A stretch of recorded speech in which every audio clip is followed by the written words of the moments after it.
Hi, Principal Matters listeners. This is Will Parker along with my co host, Dr. Jen Schwanke, back for another Monday Matters. Jen, wow, we are already stepping into September, which means most schools are back, and at least across the U.S. And for anyone listening outside the U.S., I don't even know what it feels like to be in winter or whatever you're experiencing on the other side of the globe this time of the year, because we're hot and heavy with wrapping up summer and stepping into, man, this is full swing, Jen. Yeah. Full swing. And you know what? I bet what we're going to talk about today might apply to some folks in these first few weeks of school. Just how do you build trust with parents? Because in your new book, Trusted, you unpack so many pillars and killers of trust. And so I wanted to ask you to come back to that conversation with this morning or today and talk to us about how those same pillars and killers apply to how we communicate and work with parents. Right. I think this is one of the dark horses for what brings joy to a principal is to have strong, trusting relationships with parents. If we think of parents always as adversaries, that just is a clinical term here, yucky feeling. Mm-hmm.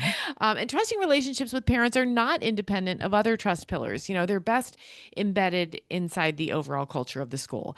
I have been so lucky because every building where I was the principal, I loved my community. I loved my parents. And that doesn't mean I knew every parent and I knew their story, but I just felt such camaraderie and connection between the community and the school. And so did the teachers. And that, to me, again, dark horse for what really makes a school culture a positive one. So if it's okay, I think let's dive into some things that are important for those family relationships. Please. Okay, so number one, that worked. I mean, these are just things that I see working and work for me is just really strong communication. Mm. Do your families have that regular communication from the principal and their child's teachers? It doesn't have to all come from the principal, but is there a system? Is there a regular rhythm of communication? Do parents know who to contact if they're confused or uncertain? Or do they just, immediately email the Board of Education? So you Mm-hmm. want to have that strong communication. I think another really important aspect for parents is belonging. Does every child fit somewhere in the school? And do parents and families feel seen and heard and valued? When decisions are made, is somebody in the room saying, okay, how's this going to affect our parents? How is this going to affect our students? Because the thing that will escalate a parent more quickly than anything else is if they feel they weren't considered or they no one cared about how something may have affected them. Mm. Another component I think is competence. And we had talked about this in an earlier episode, Will, but for parents, they need to believe that staff members are well trained, they know their role, they're going to get the job done. What systems are in place to support staff members, new teachers, new support teachers? How well do parents believe that their students will be well served? Are people ready to go? That's a huge one. And then family leadership too. I think this is it's something we don't necessarily talk about a lot. We talk about family engagement, but we don't talk about family leadership. So a good question is, are there opportunities for families to immerse themselves in the school's mission and activities? Mm. Is there a focus on building those connections across minoritized parent populations? Is there a sense of welcome, empathy, and reciprocal respect for all families? Not just an annual email that says, hey, we need volunteers for the spring party, but being part of what we do, rather not just in a, hey, can you please come work for free capacity? Oh my gosh, Jen. There's so much rich content in what you just said. I'll come back to these strong communication, um, who to contact when there's a Right. situation that needs to be addressed. That whole idea of belonging and caring, believing in the competence of the staff and teachers taking care of our kids, and then that inviting people into a co-mission. Like, not, I don't just want a family involvement, I want family leadership. We want Right. families to be a part of leading here too. When I think about that first area of strong communication, or who to contact, Mark Schillinger, who does a lot of work on principal time management, likes to say, have you trained your people to treat you like you want to be treated? Mhm. Mhm. And I love that because so often when someone needs something, the reason they call the principal is because your name is on the website or you're the Mhm. person that welcomed them at the orientation.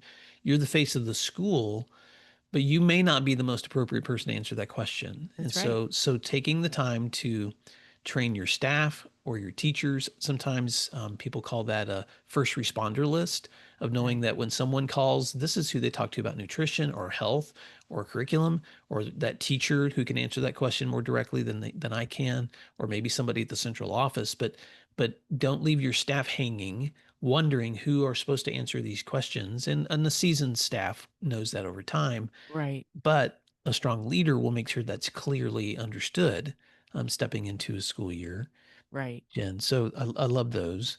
Well, Um, and I Go ahead. to that point, I can't stress enough how much of a misstep it is when principals when a parent or a family's upset or angry and they go to the principal, if the principal tries to solve that problem. I used to do that, so I know very, very well how unwise this is. Hmm. The first answer always needs to be, "Have you talked to the teacher?" Um, okay, you didn't get the answer you wanted, but did you get the answer that's accurate and true and actually the most helpful? To not absorb all of the angst of your community is so wise because if you do, you'll have to continue to do so.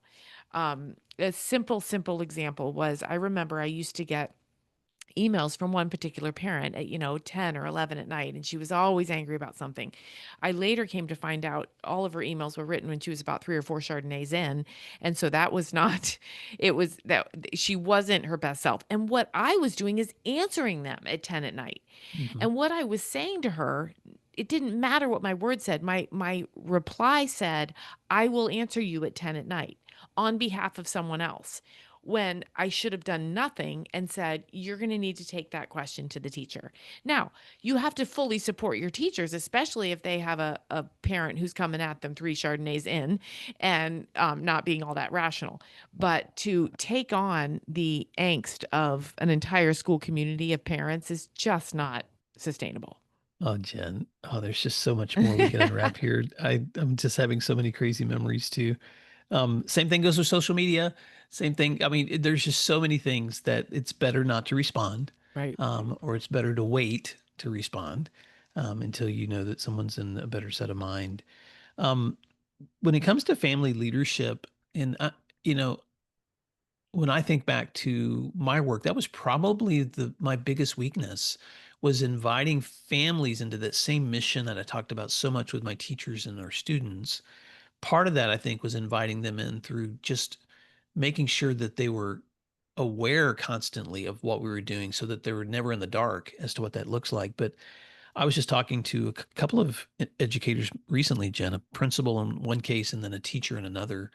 Um, the principal works in a community that has been historically low performing, and is already seeing incredible achievement increases in that community. And one of the things that he and his staff have spent a lot of time doing, were doing over the summer, was actually going out in the community and knocking on doors and meeting parents and inviting them to the school and just getting to know them. And I was having a similar conversation with an elementary teacher who is struggling with how do you handle when you have that one child that just seems to be creating the most chaos. And I asked her, have you thought about a family meeting, like, but like going to their home and or asking them to come to a place where they feel welcome. And that was a new idea, because, and I'm not suggesting these are all quick fixes or prescriptions, Jen, but there are so many different ways that when we are willing to go be with our communities, they're not just somebody we send emails to or social Right. media posts to or put things on our marquee, but we actually ride the bus into That's right. that neighborhood where you're having the biggest struggles. And so, any other thoughts on that, on ways to build that family leadership? Well, yeah, I have a Yeah. lot of thoughts. One of them that strikes me as critical here is to hear what parents are saying to you, um, really understand what their priorities are. Many times we assume that parents' highest priority is that their kids be happy. And yeah, we all want happy kids, but I think safety is sometimes trumps that. Communication sometimes trumps that. Academic outcomes do, because all of those things together make happy kids, right? Mhm. If those components are in place, then happy kids, happy parents, happy teachers, happy principals. Yeah. um, One of the other things that I do think we should pause and talk about here is, and we mentioned this a couple of episodes ago, Will, my editor, when I wrote this book, asked me to tie all of this trust talk to student outcomes. And I said at the time that when there's trusting relationships between teachers and principals, student outcomes achievement is higher. That is true. Research Mhm. shows us. Gordon and Lewis did research on this in 2009.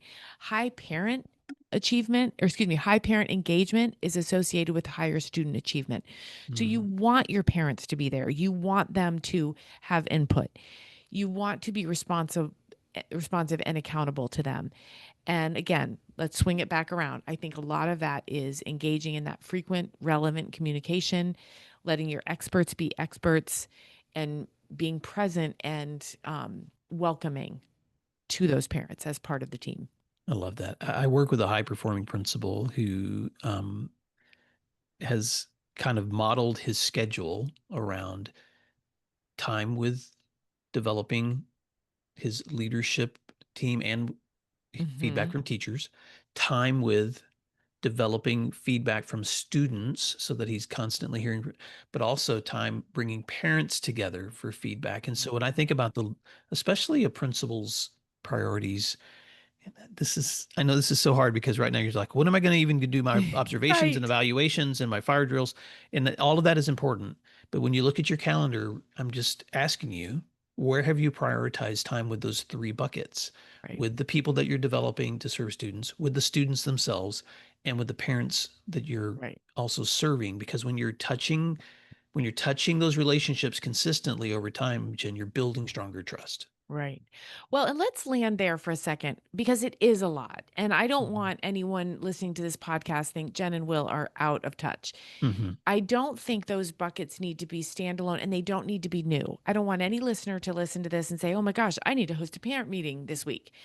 No, I think those opportunities are already embedded there. They're embedded at student drop off. They are embedded at school events. They're embedded at the Mhm. choir concert. Mhm. And so I think we can do this without any extra work. It's about being present and engaged at school events. Families love seeing principals at events. They love to see active participation too. If you're leaning against a wall on your phone during the second grade choir concert or during the high school lacrosse game, parents are going to think you're just checking a box and putting in time. Yeah. But if you are dedicated and committed to actually talking to people, to going and saying, "Oh my gosh, I haven't seen you in a while. How are things?" Then that it's already in there. It's baked into the cake, so to speak. You don't have to do one extra thing to make families feel connected. Well, Jen, I want to end with a story.